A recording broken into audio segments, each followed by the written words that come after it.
Après quasi un an passé dessus, j'arrive toujours pas à faire un mouvement. Ça paraissait juste vraiment Ok, impossible pour Nico. moi.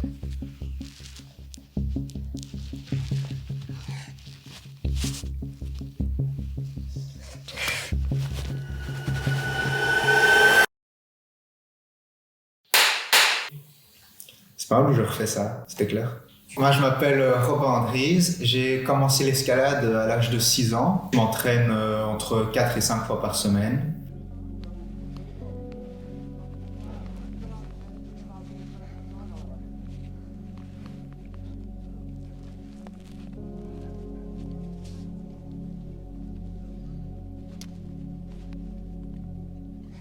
La voie que j'ai choisi de travailler, elle s'appelle Wall Street. Elle se trouve dans le Franken-Jura. C'est une énorme zone qui se trouve à l'est de l'Allemagne. Dans cette grande zone, en fait, il y a plein de bouts de rochers. C'est vraiment atypique, en fait. On trouve ça presque que là.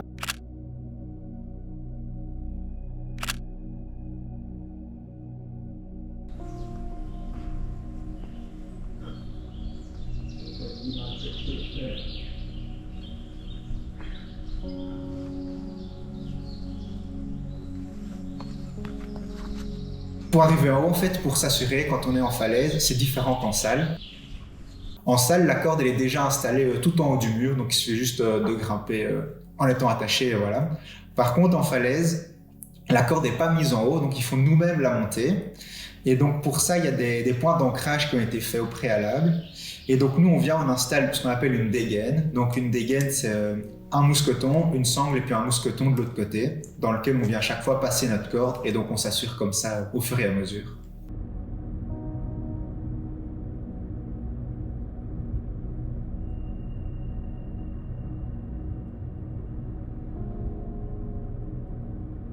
Les règles en fait en voie en falaise, c'est assez simple. En gros, le but c'est juste d'arriver en haut sans tomber en utilisant seulement ce qui est naturel, donc seulement le rocher.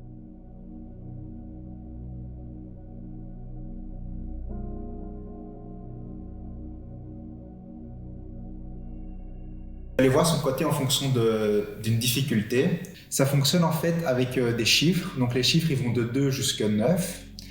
Et ensuite, pour être un peu plus précis, il y a des lettres. Donc les lettres elles vont de A jusqu'à C. Et donc un petit exemple, un 5C sera plus facile qu'un 6A.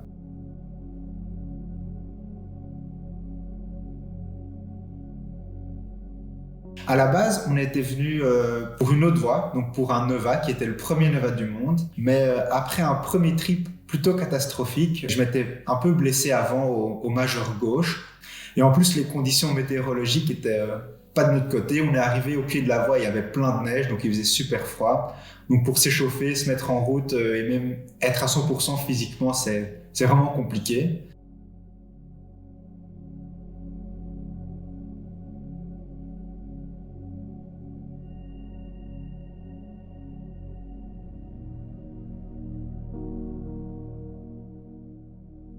La voie me paraissait vraiment impossible. Voilà, j'ai décidé de pas retourner dedans et on a plutôt passé la fin du trip en grimpant des trucs beaucoup plus faciles. Quand je suis retourné, je m'étais dirigé donc plutôt vers une voie un peu plus facile que Nova. J'avais un petit goût de trop peu, j'avais pas assez découvert la zone à mon goût.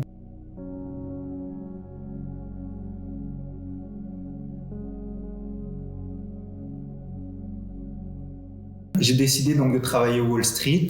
C'est le premier 8C du monde en fait, qui a été réalisé par Wolfgang Gulick en 1987. Donc Wolfgang Gulick, c'est un local allemand qui est vraiment super fort. Il a vraiment révolutionné, on peut dire, le monde de la grimpe à l'extérieur. C'est lui qui a fait donc le premier 8C du monde et aussi notamment le premier Neva.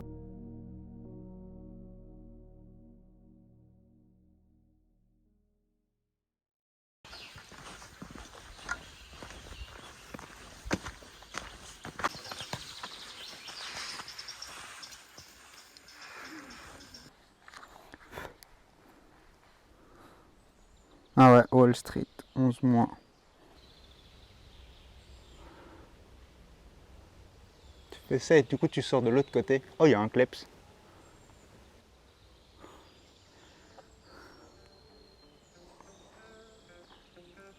Ah ouais, Le premier essai dans la voie, c'était vraiment un peu pour découvrir.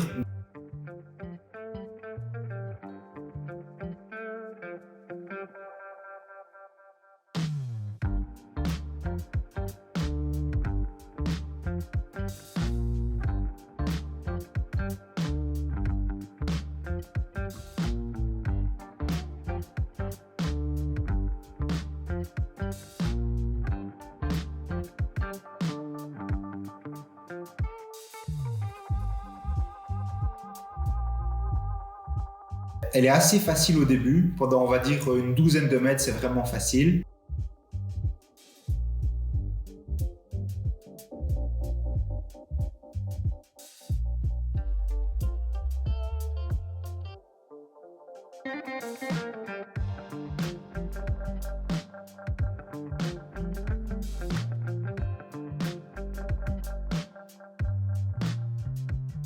Et puis après, ça se corse. Il y a, on va dire, 5-6 mouvements qui commencent à être un peu plus durs.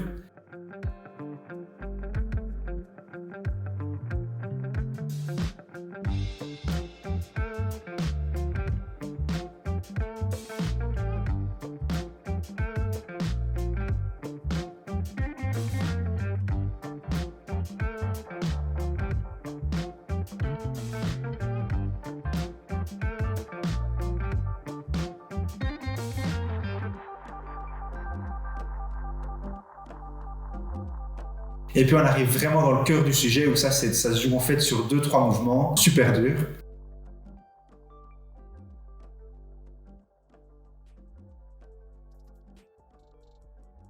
La section la plus dure de la voix, je dirais qu'on va la décomposer en 2 parties. Il y a une partie qui est l'introduction, qui fait 5 mouvements, et puis il y a la réelle partie qui fait 3 mouvements, qui sont les 3 mouvements les plus durs. Les 5 mouvements, on sort du repos, donc là où la voix est assez facile. Donc ensuite, on va prendre une espèce de plate. Elle tient vraiment pas très bien, mais en décalant ses pieds fort à droite, sur des pieds qui sont encore corrects, on arrive vraiment à compenser et à tirer dans les mains. Donc ça va encore. Ensuite, on va chercher un bi, donc un bidois qui est vraiment mauvais, mais comme il est en vertical, ça tient encore correctement. Là, il faut monter le pied assez haut. On va tirer dans notre bras gauche pour aller chercher l'invers. Ça, c'est l'invers un peu clé parce qu'il faut réussir à l'optimiser, à la prendre le mieux possible pour savoir passer la corde dans la dégaine. Chose que moi, j'ai jamais vraiment su faire. Là, moi, avec cette prise-là, il faut bouger les pieds, mettre vraiment un tout petit trou. Donc ça, c'est vraiment des très mauvais pieds. Passer la corde dans la dégaine. Et puis, on prend un trou en 3 doigts. Ce trou-là, il est encore bon parce qu'il fait une phalange, donc c'est encore une assez bonne prise. Et puis, à partir de là, le vrai crux commence. Donc, il faut réussir à bouger le pied gauche vraiment haut, proche du bassin, sur une surface très plate, sur laquelle il y a une petite pique qui dépasse. Donc, il faut être très précis, réussir à placer le pied sur cette pique. Ensuite, gros fermage. Donc, on tire dans le bras droit. On va chercher le bi, le fameux bi qui est immonde.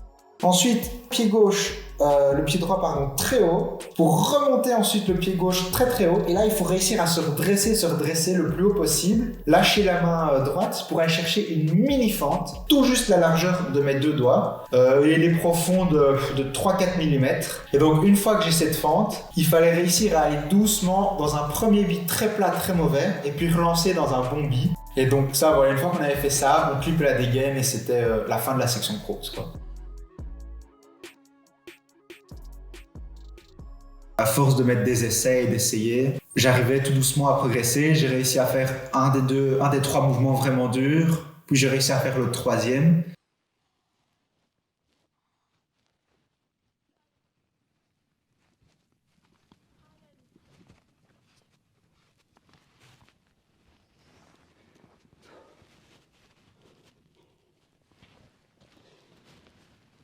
Ça n'a rien à voir avec ce que je faisais avant, hein. Je comprends pas.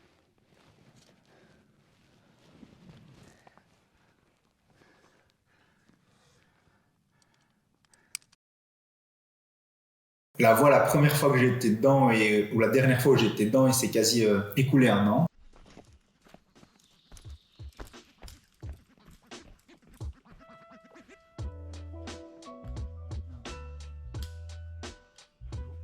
Les premiers jours, c'est vraiment juste de la découverte, quoi. Le but, c'est juste de découvrir quelle prise est le mieux pour toi. Donc on essaye, on chipote, on essaye quelque chose, une méthode, ça marche pas, on redescend, on réessaye autre chose. C'est vraiment du calage, quoi. C'est trouver ce qui fonctionne le mieux. Et on se préoccupe pas encore de savoir, d'essayer d'en bas pour arriver tout en haut en un coup. Ça non, ça c'est pour plus tard.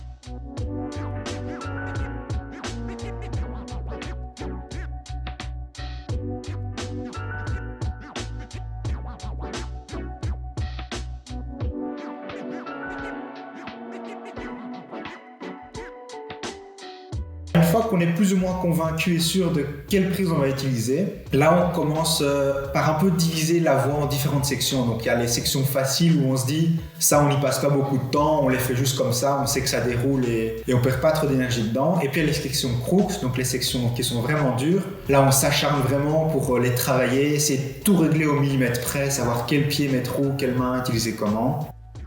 Non, on prend. Non, ça me fait trop mal ça. Mais donc souvent le premier trip quand on va là-bas, on n'espère même pas mettre des essais depuis en bas, c'est juste on découvre, on essaye de faire le plus de mouvements d'affilée possible, mais c'est tout, il n'y a aucune intention de vraiment vouloir enchaîner. Et ça nous permet aussi d'avoir des pistes pour s'entraîner après. Donc quand on est de retour à la salle d'entraînement, comme ça on sait quoi faire, on peut peut-être un peu adapter notre entraînement.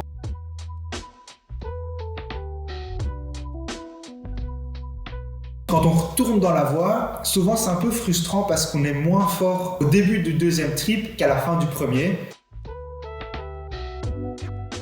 C'est frustrant, mais en même temps c'est normal parce qu'il faut le temps de se remémoriser les mouvements, de retrouver d'autres méthodes. Parfois même on trouve d'autres méthodes, donc on trouve des mouvements différents qu'on n'avait pas vus avant. Souvent on se dit on espère que ça passe le plus vite possible, donc on y croit, on commence à mettre des essais du bas. Et c'est là souvent qu'on se rend compte de la réelle difficulté, parce qu'une fois qu'on a essayé les mouvements un par un, on commence à les enregistrer, mais on ne se rend pas compte de la fatigue qu'on accumule une fois qu'on est du sol et qu'on fait tous les mouvements avant ça.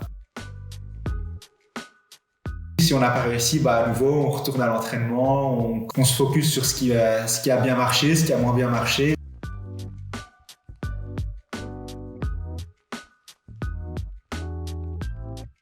Chacun sa méthode, chacun ses techniques. Il y en a qui mettent que des essais du début et qui tombent le plus haut possible et on verra. Il y en a parfois qui décomposent la voie et qui se disent cette section-là, elle est plus haute mais elle est plus dure, donc je vais démarrer à partir de la section dure.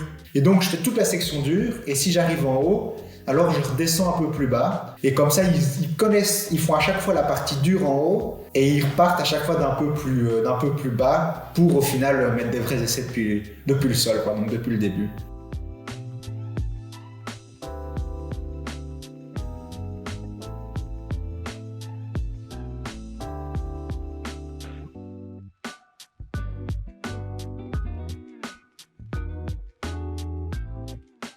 Nous, on partait maximum 2 semaines. Il y en a qui partent, ils se disent, moi je pars 2 mois. Et donc là, en 2 mois, on va dire qu'on peut avoir toutes les conditions météorologiques possibles. Nous, ici, en 2 semaines, on est fort dépendant de la météo en 2 semaines. Et en 2 semaines, elle varie assez peu. Et donc, si on arrive et qu'il fait trop froid, par exemple, c'est pas agréable. Il y a des grimpeurs chez qui ça convient mieux. Souvent, les grimpeurs, ils vont chercher en fait le plus froid possible. Pourquoi ? Parce que du coup, nos mains restent relativement froides et elles transpirent le moins possible. Ce qui fait qu'on glisse beaucoup moins contre la roche et qu'on a une meilleure adhérence.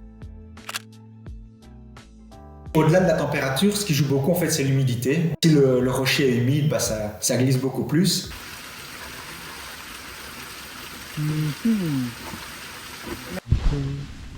Faut refaire. Bonjour et bienvenue dans l'expédition Foxtrot au Franck-Jura sous un temps radieux. Et voilà maintenant 8 heures que nous sommes à l'abri dans une grotte, coincés, gelés jusqu'aux os. Robin en burn-out. En énorme burn-out, Robin. Burn-out sportif. Putain. Belle conclusion. Et les jours où il y a du soleil, on pourra se dire, mais c'est chouette, allez, comme il fait beau dehors, on va pouvoir y aller. Mais en fait, non, parce que le rocher, il résurge. Donc, c'est-à-dire que toute la pluie qui est tombée sur le rocher avant, elle va percoler tout doucement en passant par des micro-fissures. Et donc, certaines prises vont être des sources de rejet du caillou. Et donc, la prise va être trempée. C'est vraiment une difficulté supplémentaire parce qu'une prise mouillée, c'est quasi peine perdue de la serrer et elle va glisser tout de suite. Ou même si on arrive pour après, on utilise trop d'énergie ou on a la main complètement trempée. Donc, faut réussir à gérer avec ça. Si on sait qu'il fait un peu moins beau, accepter de prendre un jour de repos supplémentaire avant d'essayer la voie, parce que si on essaye la voie un mauvais jour, on va être fatigué. Et peut-être que le deuxième jour de grimpe, c'est un jour où il y a des magnifiques conditions, mais on est trop fatigué et donc faut vraiment ça rentre en compte réellement. Donc faut jongler avec tout ça, ce qui rajoute une difficulté en plus. Ça commence à faire beaucoup de paramètres, mais bon, c'est le jeu qu'on décide de jouer.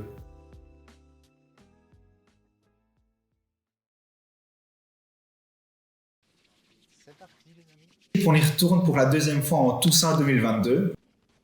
Souvent les 2 premiers jours, c'est un peu le temps de se remettre dans la voie. On y va pour un peu recaler les mouvements, donc se souvenir de quelle prise on prenait, à quel moment et tout ça. Je progresse vraiment, je me sens vraiment de plus en plus fort.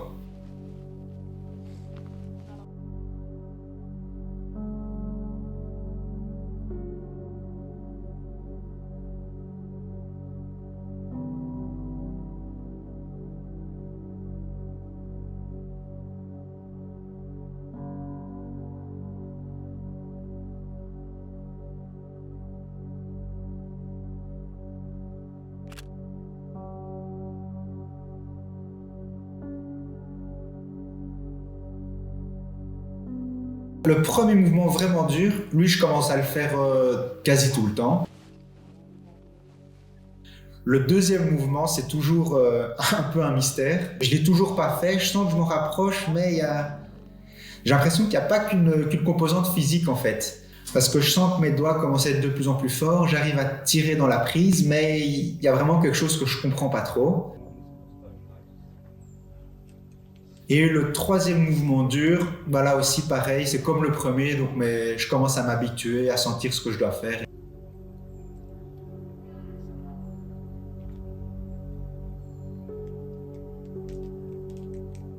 Je continue de travailler le début de la voie, même si c'est facile, il y a toujours moyen de trouver des petits trucs, des petites astuces pour que ça soit plus facile en fait, et donc arriver au mouvement dur le plus frais possible.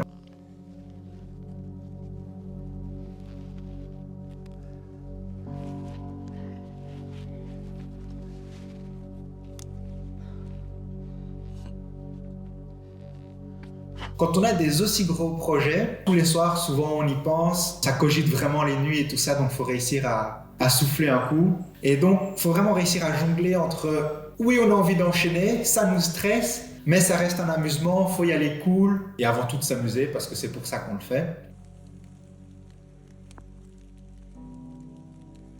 Il Gars, est vraiment, énorme, mec, sûr, tu chopes un poison si tu le touches. ouais, tu l'as bien en photo? Ouais, bah, Tout bien.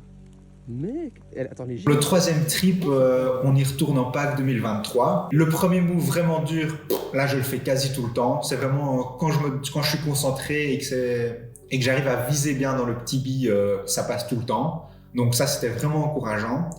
Pareil pour le troisième mouvement vraiment dur, il passait quasi tout le temps. Par contre, il y a toujours ce deuxième mouvement dur où là, en fait, j'y arrive toujours pas. Et en fait, je comprends même plus ce qui se passe, pourquoi j'y arrive pas, parce que je me sentais beaucoup plus fort partout. Donc là, ça commence à devenir vraiment dur mentalement. Parce que se dire qu'en presque 1 an d'évolution, en fait, il y a un mouvement qui passe toujours pas. Ça me paraissait juste vraiment impossible pour moi. Et donc, je décide d'arrêter parce que je prends plus du tout de plaisir dans la voie. Ce mouvement, mécaniquement, je ne le comprends pas. Pourtant, les premiers essais du troisième trip, j'étais vraiment confiant, comme tout allait mieux. J'y croyais vraiment, j'étais vraiment content, je sentais que j'avais progressé, mais avec ce mouvement qui passait toujours pas, je m'amusais plus, quoi.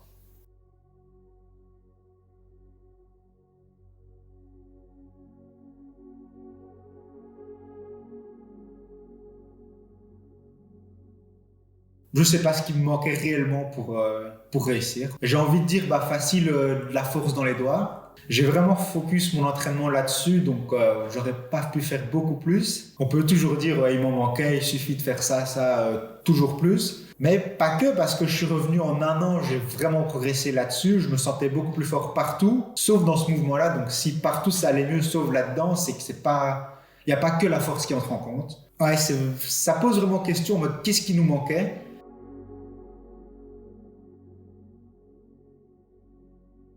Honnêtement, j'ai toujours cru que j'allais savoir faire ce mouvement que j'ai jamais réussi à faire, mais ça passait jamais. Et donc, à un moment, je me suis vraiment dit, mais en fait, c'est pas possible. Jamais j'arriverai à faire ce mouvement-là. C'est un peu une forme d'acceptation et on relâche la pression. On sait que ça marchera pas, donc cool. On a tout mis de son côté. Si ça marche pas, ça marche pas. Profite de toutes les voies qui existent ailleurs et va essayer d'autres choses. Profite de ton séjour pour au final qu'on soit content de nous et qu'on n'ait pas fait que la même chose. Et aussi, si on fait que ça et que ça marche pas, on repart que sur un échec.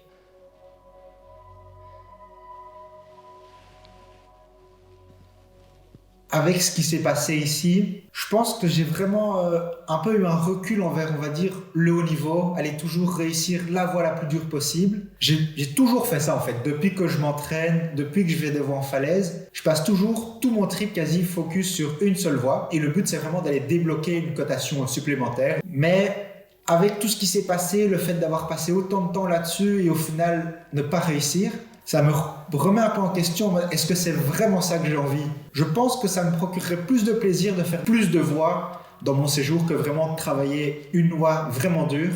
Mais on garde toujours un peu dans un coin de la tête, est-ce que j'ai vraiment tout fait? Est-ce qu'il n'y a pas moyen de trouver une autre solution ou quoi? Donc retourner, reconsacrer tout un trip à la voie, ça je pense pas, j'ai vraiment plus envie de consacrer autant de temps pour ça. Mais je dis pas que si un jour je rentre dans les environs, on n'est pas à l'abri que je remettrai en 2 essais. Donc retourner dans la voie un jour, sûrement. Passer autant de temps et consacrer vraiment des trips complets à cette voie. En tout cas pour l'instant je l'envisage pas du tout, plutôt autre chose quoi.